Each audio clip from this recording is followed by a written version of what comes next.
అఘోరికి సంబంధించిన ఒక breaking news తో మళ్ళీ ముందుకు వచ్చాను. సో వర్షిణి కోసం జైలు అధికారులతో రోజు అఘోరి గొడవ పెట్టుకుంటుందట. రోజు వర్షిణిని చూపించండి, వర్షిణిని తీసుకురండి, వర్షిణిని కలుస్తా అటువంటి ఈ విషయంపైనే పదే పదే తన జైలు అధికారులతో గొడవ పెట్టుకుంటుందట. పోలీసులతో ఇదే విషయం మాట్లాడుతుందట. అయితే వర్షిణిని కల్పించాలంటూ జైలు దగ్గర రచ్చ చేస్తోంది అఘోరి. ఇక జైల్లోనూ పూజలు చేస్తుందట అఘోరి. పక్కనే ఉన్నటువంటి మాదన్నపేట మార్కెట్ నుంచి అఘోరికి పూజ సామాగ్రి కూడా వస్తుందట. ఇక్కడ ప్రస్తుతం తనుంది చెంచల్గూడ జైల్లో. సో అక్కడి నుంచి ప్రస్తుతం అఘోరికి ఏకంగా పూజా సామాగ్రి కూడా వస్తుందట. తను ఉన్నటువంటి జైల్లోనే పూజలు చేస్తుందట. అయితే 3 పూటలా కడుపు నిండా తింటుందట అఘోరి. డ్రై ఫ్రూట్స్ కావాలంటూ జైలు అధికారులతో రోజు గొడవ పెట్టుకుంటుందట.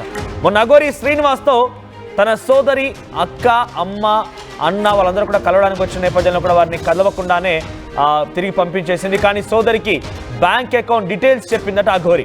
ఎవరికి ఏం చెప్పొద్దు, మీడియాతో అస్సలు మాట్లాడొద్దని కూడా సోదరితో చెప్పిందట. సోదరిని అటు అఘోరి శ్రీనివాస్ ఈ రకంగా హెచ్చరించింది. బ్యాంక్ డీటెయిల్స్ చెప్పి ఎక్కడ ఇన్ఫర్మేషన్ ఇవ్వకండి, ఎవరితో మాట్లాడకు, మీడియాతో అస్సలు మాట్లాడకని చెప్పి పంపించిందట. జైల్లోని ప్రత్యేకమైనటువంటి ఒక బ్యారక్లో సీసీ కెమెరా నిఘాలో లేడీ అఘోరి ఉంది. ఇక బెయిల్ కోసం గట్టిగా అఘోరి ప్రయత్నిస్తోంది. సో పీటీ వారెంట్తో ప్రస్తుతం బయటకు వచ్చిన వెంటనే మళ్ళీ అరెస్ట్ చేసే ప్లాన్లో ఉన్నారు తెలంగాణ పోలీసులు. మైనర్ను వేధించిన కేసులో అఘోరి పైన పోక్సో కేసు కూడా నమోదయ్యే అవకాశం కనబడుతోంది.